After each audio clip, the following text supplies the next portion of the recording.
to bruise, that's right. Welcome back to What Have You. I'm Rachel Jankovic. I'm Becca Merkel. Yep. Here we are.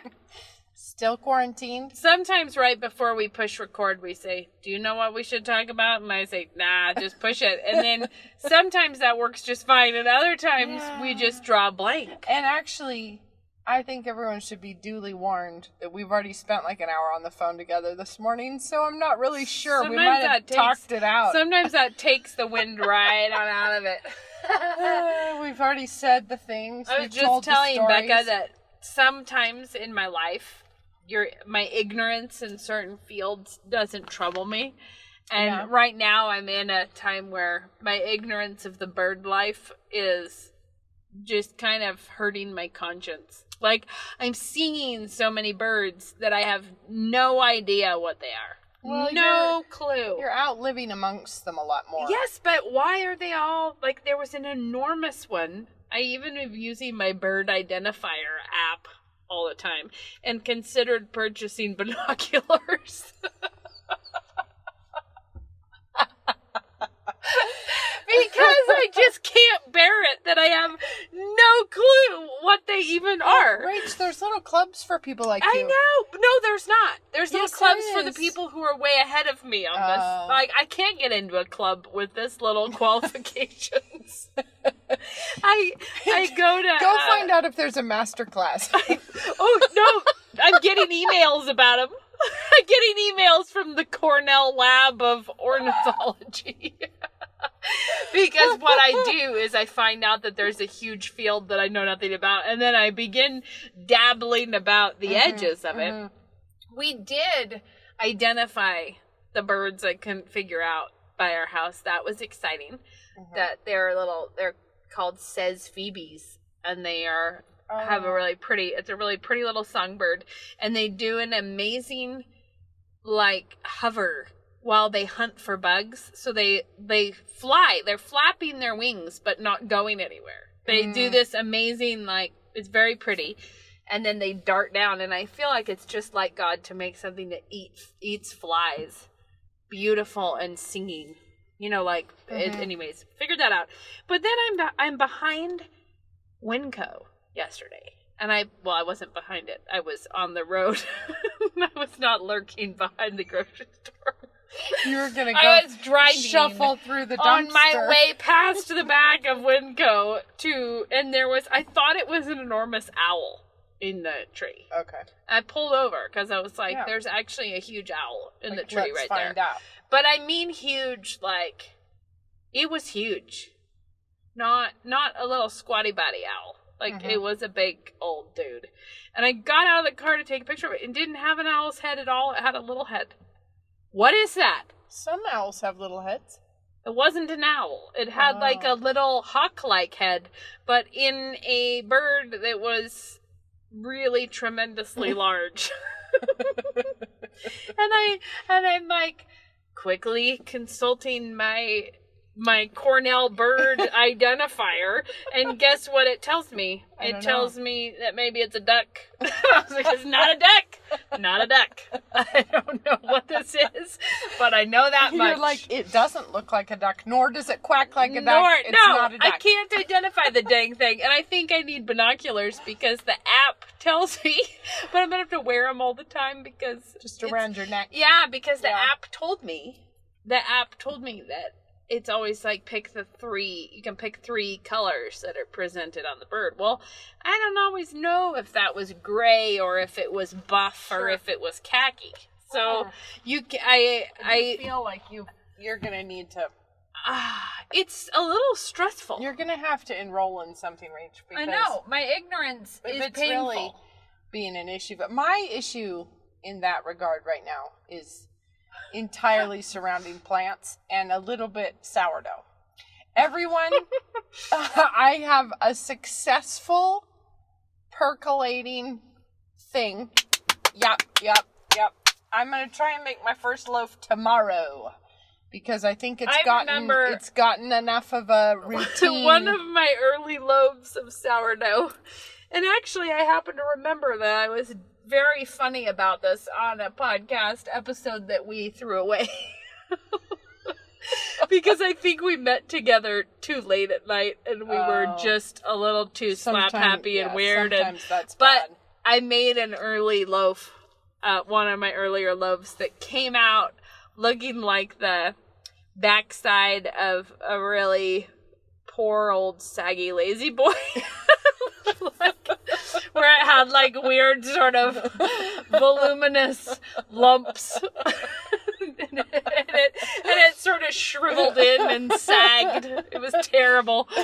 Anyways, just... Well, I'm prepared for it to be sorrowful tomorrow, but there's I'm no trying. reason.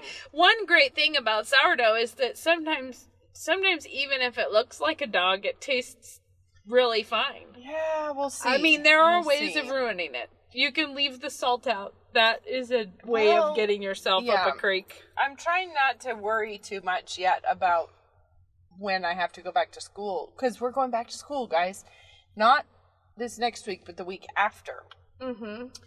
And now I'm worrying already about what will happen to my sourdough starter. But Actually, I'll give you tips. By the time you get there, it'll be fine. yeah, I'll try and sort it because out. I have been exploring the other approaches with sourdough. Yeah, but you can't tell me yet because I won't tell you yet, but my point is that it will work around your schedule. Like sourdough just will work with you. Well, So we'll long hope. as you still feed it, We'll hope. So, which I recommend. but meanwhile, you guys, the garden. I've been out plugging around in the garden for the last couple days, and it's like garden. it's not good. We had this little corner of the yard that looked like a small corner.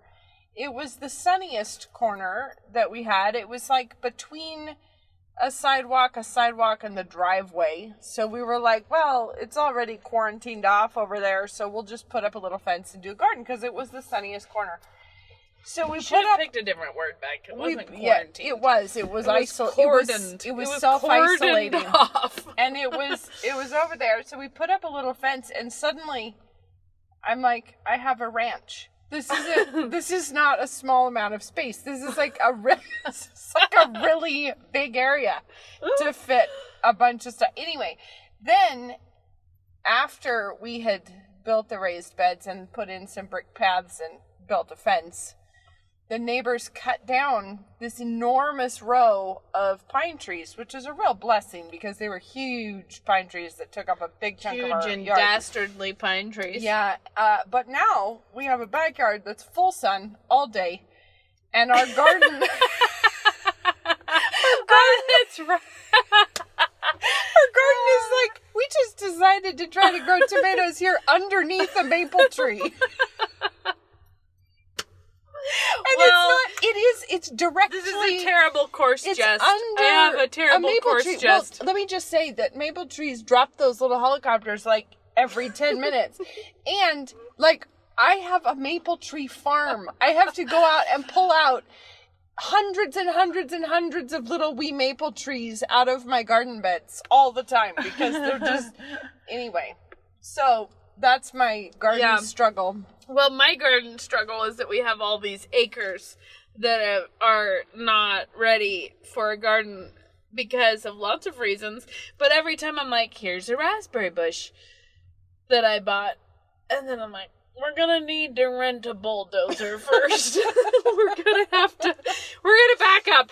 Yeah. Wait, what are we doing? And so I'm trying to figure that out. But the part that's the worst is that we're pretty high up and there's a lot of wind up there. Today, in particular. Some days, obviously, it's not super windy, but you can't plant things that you can't assume they won't get beaten alive by the wind several times. So I'm trying to kind of make a plan, which has led multiple times. This is a terrible coarse jest, and yet it still makes me laugh that multiple times I have found myself Googling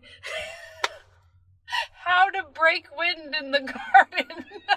Rachel, that's not all right. Come up with a new phrase. I have such an innocent mind that I don't think of it until I'm like well into Googling.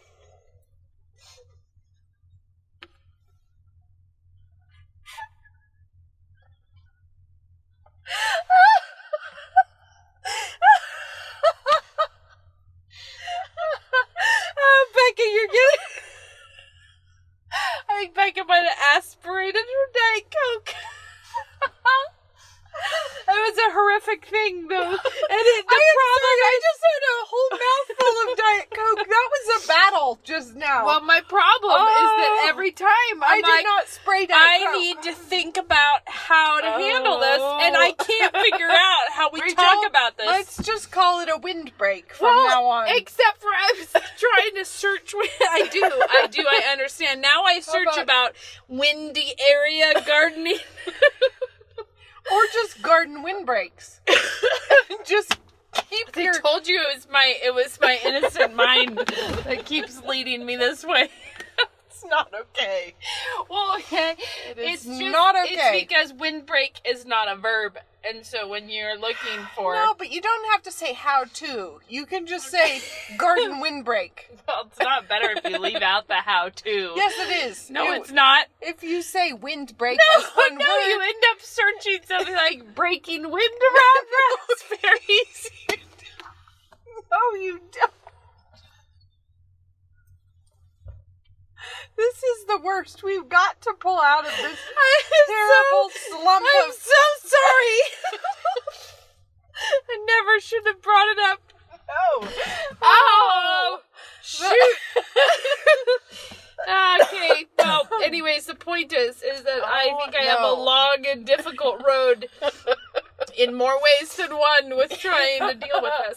But I have that little level spot on the south side of the house that's right out the basement door that gets tons of sun. Like, it's a beautiful, perfect location for a garden. And I think it would be ideal because I just need to get There's kind of a natural windbreak right there anyway.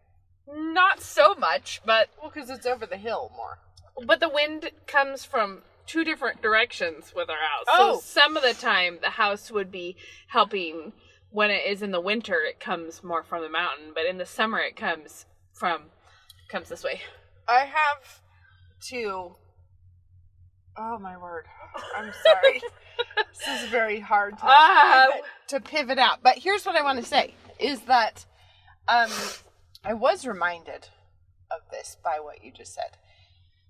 Grace Agenda. Yes. Everyone, we told you to come to Grace Agenda. I'm like, you can all come see for yourselves whatever Rachel's windbreak turns out to be. And you know what? When you come, bring a binocular because you're not going to know what's happening with the bird life. So here's the thing. As I don't. Let's go through the update, because this update, basically, I plan on being fully flattened in August by this. So here's what happens, guys. We thought that it wasn't exciting enough No. in April. Actually, so we isn't right planned now a pandemic. No, isn't right now when it was going to be? Yeah. Okay, so it would have been right now, but it's not right now. And it has been postponed. If you were going to come right now, you should still come back in August. Now, here's what's happening in August. We will be having Grace Agenda.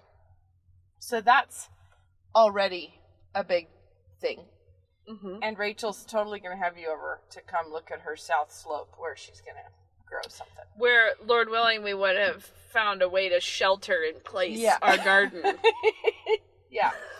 But it's also right when NSA is getting going again. And they had to postpone graduation for this year's seniors. So graduation is going to be happening in August. So we're going to have that big party going. It's also convocation for the beginning of the school year. So there's going to be that big party. There's this, the president's dinner, which is the that got winemaker's dinner. That's always right before graduation. So that's happening. That's the one where I end up making all the, so like, you're postponing linens. it to August? It's all the same. So it's just going to be more like a week of splendor? It's a week of splendor. But these are all the things that, like... doggy! So the president's dinner is the one where I do the linens for the table, you know, like the different designed linens for the table. So that's always the thing. Then I am in charge of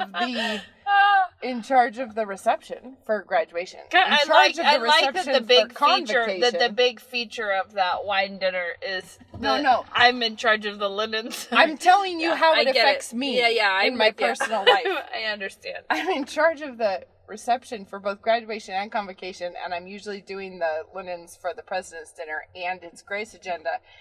All in the same week, you guys. Basically, Becca's inviting you to come and stand on the sidelines while she runs past you, and you can hand her like orange wedges or Gatorade chews. That'll be good. And then I'll hand you Dixie cups of an interesting Gatorade. dessert somewhere at a reception. But actually, no, I'll have a lot of help, which is good. So I'm going to try and hand off a bunch of that, because basically it's all of the big events crammed into 1 week. But it's going to be really fun, and August in Moscow is actually, it's gonna be great. I think it's gonna be a really fun thing. August is a fun time, but so you can see all the things if you come to Moscow then. So come to Moscow then. So, and hopefully the really exciting news is that you'll be able to see people. Yeah. You'll be able to It'll be great. Lord willing, we'll be gathering. I know. In some places. I know. But I feel like August is a great time to come to Moscow, and it'll be before the U of I students are back, so it's still... See? Do you know what that is? Still get a Did you know what bird that hotel is? room. I can't see a bird. It's up there. In the tree. I can't see it. Yeah. You I'm don't know opening either. the sunroof. You are also ignorant of bird life. I see a bird. Rach, there's a woodpecker at my house. I will let you come over and look at it. All right. So anyway, that is what I was just thinking we need to give everyone an update about that. You should definitely come. Rachel will have you to her house. We'll do a what have you reception. We'll do a who knows what. We'll do a who knows what for who what have knows you. what have you. What? Oh, mercy. Anyways. So, I turned into a quilter since last time we spoke. I've been on a quilting binge. We already talked about your quilting Yeah, last we time. talked about that. I'm saying I finished. Look, I'll show you the picture. Mom showed me the picture. It's really cute. Well, I don't have to show you the picture, but it is cute. It's very cute. Fun and wild. And I haven't swapped with other people yet, but it is fun. We'll have to share the picture of this. And then I started a new quilt because that's how I am. One of my kids was like, "So are you into quilting now?" Oh, that's cute. I was like, "Oh no." And I thought, well, maybe. Clearly I am. Clearly I am doing something. That's very fun. Anyways, it's fun. I've always had it's a textile thing, I think. I think it's just yarn, fabric, blankets. It's all the things I like all in one place. It's very fun. So when is this bread loaf going to take off for you, Becca?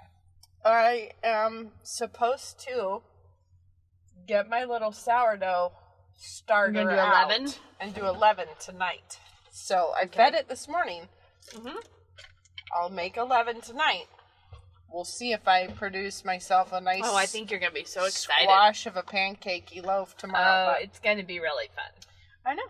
We'll see if it's good. I've been on a binge of using different flours. I like working with a different flour. And I've always preferred gold medal all-purpose flour. Okay. And I use King Arthur bread flour. Yeah. But I really it wasn't until I was making sourdough that I really started enjoying the fact that sourdough is so simple that you really taste the different flour. Sure. And it changes the texture and it changes, and there's so much variety. That's always just really from fun. Using different flours. Speaking of flour, everyone, last week I said I have 3 drawers in my kitchen, but one of them is a big pull-out bin of flour that holds 25 pounds, which is very exciting. And Ben is working on the other one, so I'm going to have one for regular flour, all-purpose, and one for bread flour. And another one that's divided in half for some of those lesser flours that you don't use as often. Which ones are those? For me? Yeah. That would be whole wheat or semolina, Do you use that much semolina? I just no, have a jar of semolina. I might put oats there because oats you use in baking a lot. Look at that bird, though. Yeah, see, I'm telling you. We don't know what's what, do we? It looks like it has a fan on its head. Like some kind of a little see, I told you. fan. We're ignorant. And it's troubling. And there it is, too far away from us, sitting on a dirt pile. And we don't have binoculars because Rachel's- we're not the kind of people No. who know. No, Rachel's little quest is starting to rub off on me clearly because I'm like, yeah, it's got like a Well, little. there's blonde something fan on there's its head. something offensive about not knowing. Like, Well, we've lived here our whole lives. That's the part that gets I'm going me to down. tell you a sick thought. You can't look up your Collins bird app. Collins. It's not Um, Collins. So, yeah, she is. She's looking up a bird. What do you think? It's between a Oh my robin and goodness. a sparrow. We can't put people through this, I Rachel. don't just keep talking. sorry, that was an off-topic weird in my tangent. worm nurturing to just have weird times about it because I'm not attracted to it, but nonetheless, Yes, you are. yeah. But it's You've a been weird. thinking about this for years, Rach. Yeah. Well, we would get down. I mean, last night we were rooting around in there to see what the worms were doing, and it's pretty funny how it's pretty amazing. The stuff that's in that bin is now this like decadent. I mean, like it was like old bananas and eggshells, and now it's just this decadent black dirt. Yeah, it's pretty weird. Yeah, Pretty I weird. find myself kind of pondering Well- life. You know, when I'm out, like, But they're also they're quite hellish. I mean, Yeah. like, because Oh, that's yeah. that's the thing. the worm does not die. Yeah, The it's not fire a is good. It's quenched. not a good thing where the worm No. does not die. So when you No. have a little hellscape in your back foyer,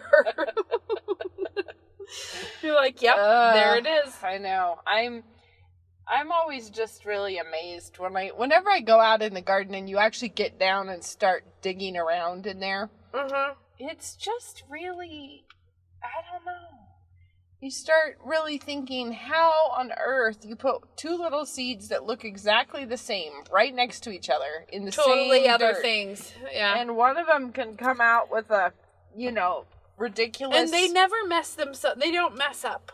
They No, just but- do it. The thing that gets me is the color. Like, you can get some like crazy Well, flavor, because how does purple- an onion? An An onion arises jalapeno. from the dirt that's the same dirt as a raspberry. Yeah, It's amazing. It's And very odd. what's really funny is that if you just take a mouthful of dirt, it's not a taste sensation. No, You but would then think you're that kind it of would- like, You would honestly, think that the dirt would just blow your face off with all the potential flavors, Yeah. but it doesn't.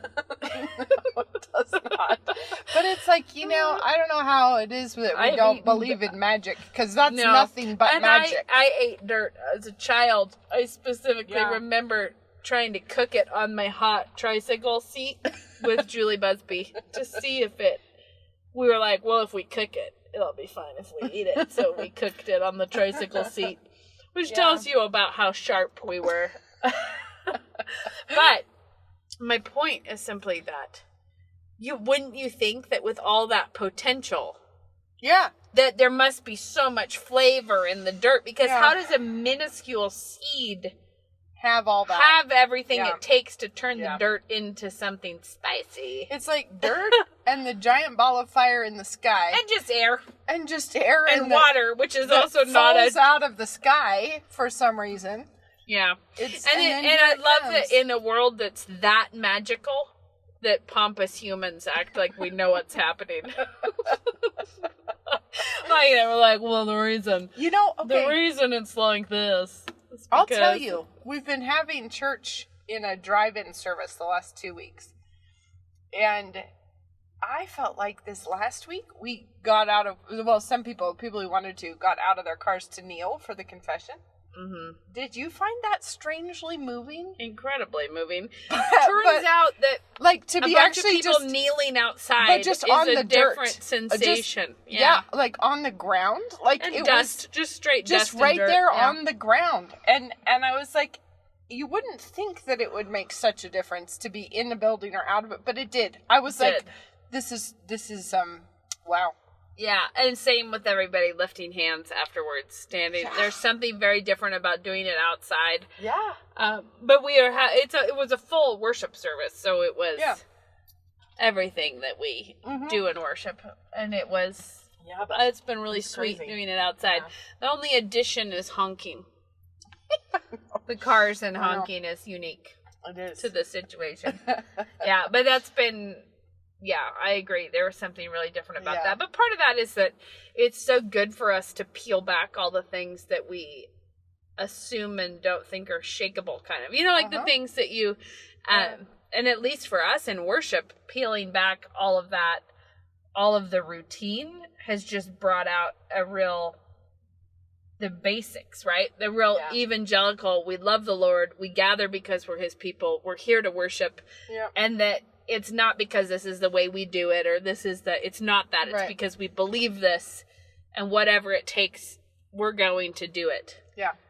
And I love that. That's been cool. It's been a really sweet thing. Plus, when having to go without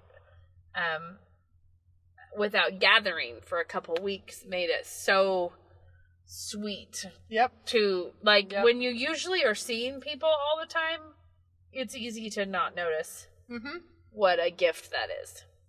So true. To see people. So true. So, yeah, mostly I'm going to be really stoked to get to the end of this because I feel like I cannot get in a rhythm, and that's just, if you watch a hurdler running, there is a rhythm of steps that's how you find your stride and you get I feel like I've been doing a world where the hurdles are now spaced oddly and at different heights, and you have no idea what you're doing, and you are mostly just really self-aware of how ineffective you are. I feel like that's been my main takeaway, is that, man, I am not good at this. This is not my and really dumb little things that mess it up a lot for me. It's funny because I've been having maybe almost the opposite problem of the sort of slowed down thing is making me feel a little disoriented when I sat down and I was telling Ben this last week. I sat down to plan my menu for the week and do the grocery list. So I got a cup of coffee and I went and sat down in the living room and started to make my list, and I just had this internal sensation get going, Becca, you're not working, you've got to get something done here. And I'm like, but I am actually, but it was this weird feeling that if I'm not in a big hustle, then I'm not actually working. So I think that's actually been really quite healthy. That is. Having the just kind of that's kind of a fun, it's not that I'm not thing. having that sensation so much, but we're in really different phases of life with our family people. But I really have just felt more I think I usually use. I think it's where there's always a range of days where you feel really effective and days when you're not feeling really effective. There's always that range. And I feel like the range just expanded to a girth that I don't recognize. Where I'm because I know how to handle it when I have a not super productive day. I know kind of you have ways that you sort of rev up for the next, where you get your, I don't know, you're always kind of staying in that little zone, and the zone is not the same now. And that part to me is not, it's it doesn't feel like it's worth trying to make a life schedule around this weird time. But even when we go back to school, it's going to still be weird because it's a modified schedule. And the still days are gonna still no sports or assemblies. The days are gonna end earlier than normal, and then it's only gonna be for another not very long month. I mean, and then we're gonna be in summer. So when does school get out? The 22nd for the elementary and the 29th. My problem secondary. is more that I think I'm usually veering, or I don't know. This is an interesting thing. But I will say this, though. This is a thing that is always important. And it feels more applicable, not in this moment to me, but maybe it's applicable to someone. When you have that wildly productive day where you had tons of energy, you nailed it, you got the whole house clean, you prepped all the stuff, you were on a mission and focused, and it just came together for you. Sometimes that happens after you've been doing tons of prep work for a long time, so then that day is the day when you harvest everything, kind of and but it feels like you did it all that day, but really you were just not doing it all that day.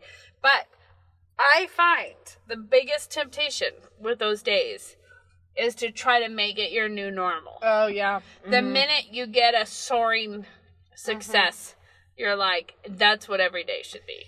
Yeah. And then you end up being like discontent and no fun on other days that actually are productive but just normal. Like there's like the normal and then the exceptional. Yep. Anyways, that's what I think I meant by my normal zone, is some kind of a life cycle of rhythms of the regular trudgy days combined with the really productive days that where you feel like, okay, I kind of understand this cycle. Right now I'm just it feels like in a endless loop of odd jobs. Like I don't recognize any of it. But that's okay. Yeah. We'll get come through it. Yeah. And then I'm curious what things stick with us and what things we shook off and what things are. It does seem like our country cannot just go back to thinking, like I was shocked. Like really there's a lot about the coronavirus that was a surprise. One of those things to me that was really shocking was canceling all the sports. And I only say that because it is, in a bad way, that is a real god in our country. It is, yeah. So to have people who are really thick in the idolatry of those things be willing to throw the idols overboard, it's like both, like it's weird because there's a strange mashup of you feeling like that wasn't necessary. I think but what we found out is the true idol, the highest idol, is our self. Is our life. Like we are so fearful that we can't. Yeah, but it did feel like I was shocked that some of that just without, almost without comment or discussion, we just tossed it all. Yeah. Like last thing we care about is March Madness, which did not feel like how it really was. Yeah. Yeah. It was sort of like, really? As a country, we're ready to do that. Anyways, that was a surprise. But I do wonder if people will actually be ready to come back as full throttle into that again, or if this lapse is going to full throttle. Right. Like, was this actually was this a moment that actually broke some of that idol worship, or was this a moment that will fuel it all the more so? Who knows? We'll find out. Question. We'll find out later. My personal prediction is those sneeze guards are here to stay in the grocery stores. Yeah. I just think it's just a great reminder that civilizations fall, and they fall for incredibly tiny reasons sometimes. Well, and this tiny reason is that we are no match for a virus. But I noticed in the Bible reading today this amazing line because I tried to highlight it in my app, but my app does not highlight well. It gets really difficult. But it was something about, because you, I'm going to have to look it up. It was basically because you had no regard for the blood of others, blood will pursue you. Or so the terror of blood will pursue you. Yeah, we deserve that. Yeah, exactly. I mean, it was so on the nose. I felt like the blood guilt of our country is so vast. And yet we're so we're terrified of dying. And just in acting as though death is so I think that's what's interesting is the masquerading that death is our enemy. Because I was telling Luke this, because anytime you're tracking health concerns, some of this, and just to be clear, I'm not following I've long since stopped reading news reports about this. But one thing I have felt is overwhelming is that you cannot believe anyone right now. No matter which article you're reading, you can't believe it. You don't know what is happening for reals, which is why it's boring to keep reading them. But the thing that I thought was really interesting is, if you watch, isn't it the Johns Hopkins site that has big throbbing red dots, that everything about the way they're tracking it communicates horror and danger. Yeah. Right? You're gonna die from this red growing dot that is coming to your area. Yeah. And everything about it is sensational in that way. But as we're driving, like U of I is canceled, right? I was like, just imagine if people were tracking like STDs like this. Oh, I know. Like, have you been concerned about what's happening on your college campus? Right. Well, we're not interested in the health concerns surrounding that kind of thing, right? Like, we don't want to know, like, how pervasive it is. Well, like, every year here between Idaho and Pullman, a drunk student falls out of a window somewhere, Dies. right? Alcohol. Yeah. Like, death by alcohol is all over It's the common. campuses. Yep. And STDs and health ailments of by death loving living, right? Like that is commonplace. Oh, yeah. But we don't, it's like a culture that loves death trying to pretend it doesn't in some other area. Like with abortion, with all of the pursuit of self and it's just tragic. But they're in this area acting like death is really their enemy. Well, but it's also this hilarious inconsistency with the secular agenda and worldview because, honestly, one thing is, haven't we all been screaming about overpopulation? So wouldn't a massive sweep through of taking out elderly and weak people... Shouldn't we be pleased? Doesn't that cut right with the grain of natural selection, survival of the fittest, and dealing with overpopulation?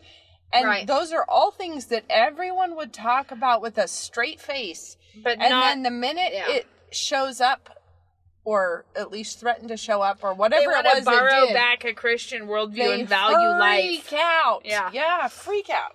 They're like, well, it doesn't matter if it's an old or a infirm person with comorbidities. It's a human life, and you're like, you borrowed back Christian principles to value human life in order like to that. get scared and stampede. Right, in order to do something weird, you're trading out your philosophy for something else. Because the thing is like the left really has talked quite a lot about overpopulation really scaring us all, and look at how bad it is, and look how bad it is for the earth. Well, so it's I would think like Corona would have been their best friend. Yeah, but Dad has always pointed that out about in a pro-choice world where everyone says it is a woman's right to just murder a baby inside of her. We are deeply offended by pregnant women smoking. Yeah. They're like, why do you do that? Or drinking. Yeah, or drinking, or like, how dare you? Yeah. The thing is, you've snuck back in. I think the key is when people are talking about overpopulation and how we need to deal with that, and when they get really outraged at us for having lots of children. They want to control the measures. Well, they would like to weed out population, but they never consider it might be them. Yeah. And that's, I think, the real key to this problem is, oh no, I might catch it. And that's when we discover they care less about the planet than they care about their themselves. Life. Just about themselves. Anyways, it is a really... See? What? Where we are bird watching again. Well, I'm not. I was. I can't even see a bird. Oh, there's a bird. Yeah, they're just... anyways, that was a real derail there of the point. But the idea, the reality is that the secular world has no excuse for what they're doing. And the Christians have no excuse for letting the secular world lead their own response to times of crisis and or issues. Lead their attitude of it, like the fear.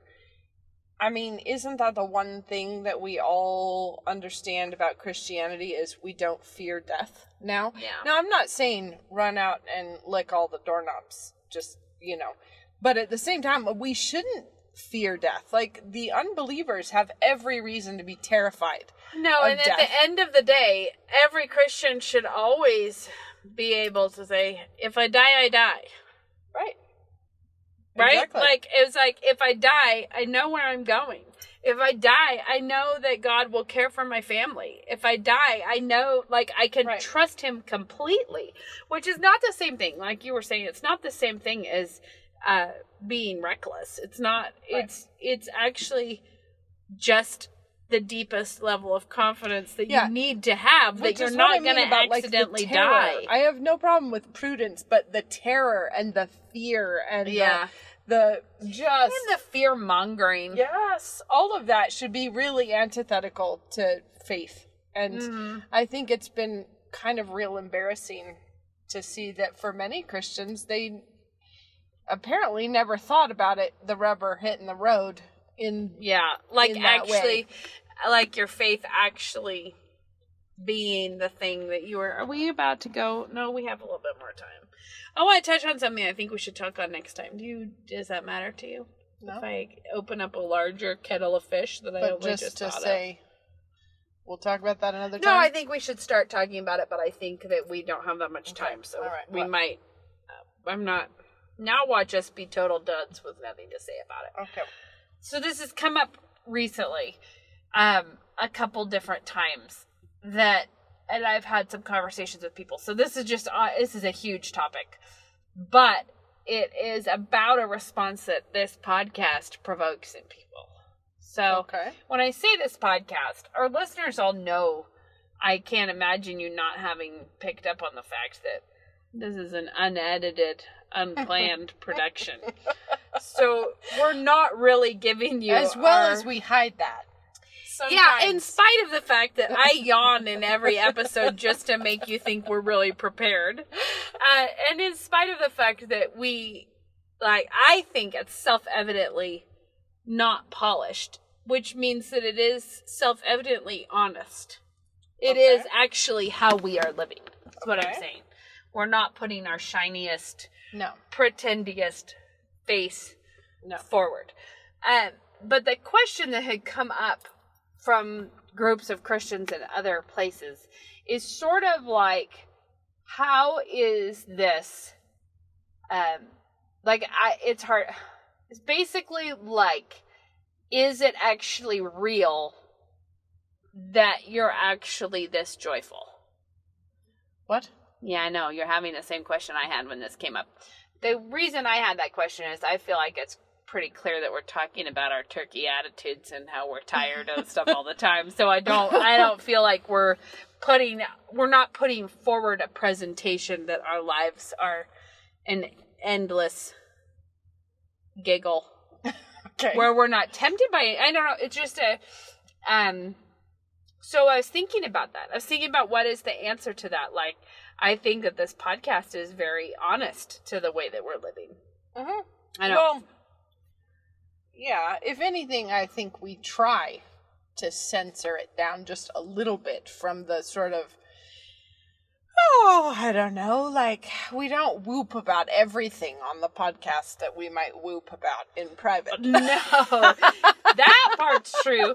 But the reality is we're not sharing on the podcast things that I might share with Becca that is specific to a struggle that I'm having. But even off the airwaves, if I was telling you about a particular struggle, in all likelihood, we'd be laughing about it or talking about it the same way. Oh, yeah. So, I guess what I'm trying to say is, as I was thinking about this, what is the, there are people who think that what we're doing is somehow, like, I really struggle to get this across. Not that it's fake, but that maybe it's fake, and that maybe we're telling people to live in a way that's actually impossible. That it's actually impossible to live like this. And as I explored this topic, thinking about it and chatting with some friends about it, the thing that I think it comes down to is that your doctrine is meant to be lived. That your doctrine is not like that what we believe about God. And this is why I just thought of this, because you were talking about that. Okay. You were talking about Christians not fearing death. Yeah. That's a doctrine. Yeah. And it's meant to meet reality. It's meant to meet it's meant to be in your life, in your actual physical response to a fear-mongering article on the internet. Yeah. Right? Like, you believe that. So this is how you will believe that in this moment. Okay, so maybe this is sort of what you're talking about, maybe not, but I have been really surprised by this is like people I don't know at all. It's just Christians you see on, from very far away, social media, whatever. I've been really shocked at, honestly, some people who identify as real doctrine wizards, in terms of like, law, like this is what I do. My hobby is parsing doctrinal. No, it's like the kind of people who would have their byline be theology wonk. Yeah, or like, here's the stack of doctrinal materials that I keep on my bedside table. So, okay, fine and good. There's that, but nothing wrong with the love of doctrine. The thing that has shocked me in various places, this is not like I saw it once. This is like a thing. Mm-hmm. Is you have, I'm reformed, and I post J.C. Ryle quotes, and then I will talk about my depression and I can't get out of bed, and then I'll talk about the really filthy shows I'm watching, and then I'll talk about how I screamed at my children, and then I'll put up another doctrine quote, and then I will talk about some big coarse jests and be really crass. Was that and pointed then at me I will and then I will, I mean, and I've just been thinking, like, when you read those doctrines, harmonize your beliefs. When you read those doctrine books, do you ever think about how it might apply? No, like, have you considered that your doctrine is not meant to be lived in the airs above the grounds? Right. It is supposed to be in your life. Right. And so you have people who are like clearly a train wreck in terms of like practical everyday joy. Right. And then somehow but they have a taste for theology. And interestingly, good taste in theology. Like their theology might be great. Except for that why have you not done something about that? It kind of feels to me like people who get into Star Trek in a huge way probably bring more practical application to their daily lives. Right. And because they dress up sometimes and go to weird conventions. Right. They at least invested in the costume. The costumery. So I think that the thing I'm trying to get at is that, like, there's an element where I just feel like we can't possibly, we are the product of a Christian community. Like, we grew up in a family that embraced this for our whole lives. Like, it's very hard to get on the other side of it and see it, like, what people are asking about.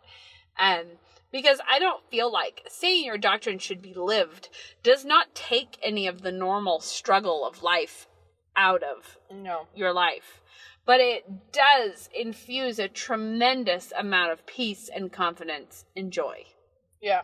And when we have gone through really major trials as a family, like with Nate's brain tumor, or when Dad had cancer, when we had these things, we still had a lot of joy and laughter, and as a family, like, that was still the case, because we actually still believed what we believed. That's the thing, is because we actually have a doctrinal commitment to that. Right. And so I think that there's something about, like, the way gears work. Yeah. That there will be like a little wheel with the teeth on it that turns a big wheel that turns something else. I think that a lot of Christians have let their doctrine be a little wheel that's making no contact with the big teeth of a gear. Right. That actually makes your daily decisions, that's actually like informing what you're doing. Now, it's not. It kind of sounds like a weird, like, I imagine if you haven't been thinking about how does my doctrine affect my behavior right now, that might seem like a really complicated proposal. That, like, you should be living by your doctrine. Mm-hmm. But, in spite of the fact that sounds complicated, it's infinitely less complicated than living your life according to one, because you are living according to a set of principles and beliefs. Oh, yeah. And you want that to be God's word, and the Christian faith. And if you're thinking that sounds so difficult to get the Christian faith into that place in my life, you have to recognize that something is in that place. Yep. Right? So if you believe you have that wheel turning that's driving your daily behavior, your conversation. Like every human has that. We're not proposing a totally different mechanism for life. Right. We're proposing the correct driver, the right wheel that you want going there. So, if it seems like this is a complicated way to try to think about it, the thing I'm trying to say, and this is what I did in Yoo-Hoo. This was the goal of Yoo-Hoo, is to say, let's talk about Christian identity. But first we have to acknowledge that the piece that you have as a mechanism in your life may not be godly. Like, you may be making decisions based on a false assumption of who you are and how that, and so you can't just say, oh, let's just add in this. Like, no, it needs to replace that belief. Yeah. And I think that, so I've gotten messages from people probably because of Yoo-Hoo, I don't know. I just have heard from people who say things like, are you serious that I shouldn't vent and complain about my husband to my mom or to my friends? You know, are you really proposing that I stop complaining about my husband to everyone? Right. And when I've said yes, I am in fact proposing that. And when I've talked with some of these women, it's not that they think that exists by itself. They're venting and complaining about their husband because they believe that's the only way to relieve the pain of this situation and be able to move into catharsis and back into being kind to him again. Right. They're actually sinning in that way because they're trying to turn the wheel to keep their life going. And it's not that we're saying, no, you can't keep your life going. We're saying, process this in a way that is consistent with your statement of faith, with what you believe about God. So anyways, I really think we should talk more about this, because I have more specific questions that came up in this conversation that was more like, well, let's talk about that next time. Yeah, I think we should. And in the meantime, if you have a question related to that, send it to us, because I think this is kind of the heart of the matter. And I think that many of you who enjoy the podcast and listening to it like it because of the fact that we like to connect everything to our faith, right? Because that this is actually that, yes, we might be talking about some other shenanigans, but we still think all the gears of our life connect back to what we believe about God. Right. And we think that yours do too. And that they ought to, and that they ought to, and that we can, and that there are ways of looking back over that and seeing like, oh, okay, this is where this lie has snuck in, or this is whatever. Okay, do you have a tip? Well, you can see I'm prepared for that question. I've already given all mine. The Cornell Bird app that doesn't make me smart yet. Okay, there you go, guys. There you go. I actually would say, though, you could put a tip on that. Pick some random thing that you haven't been glorifying God in because you haven't been looking at it. You know what I mean? Whether it's your gardening or birds or worms or whatever it is, look for the things that are right around you that you failed, that you just haven't haven't appreciated the depth of God's kindness to us in those things. Yep. Anything else you want to say? I think that sums it up. I feel like I ended up going on a bit of a lecture series there at the end, saying too much. But we'll come back to this topic, though, because I'm kind of excited about it. Sounds good. All right. We'll talk later. Bye. Bye.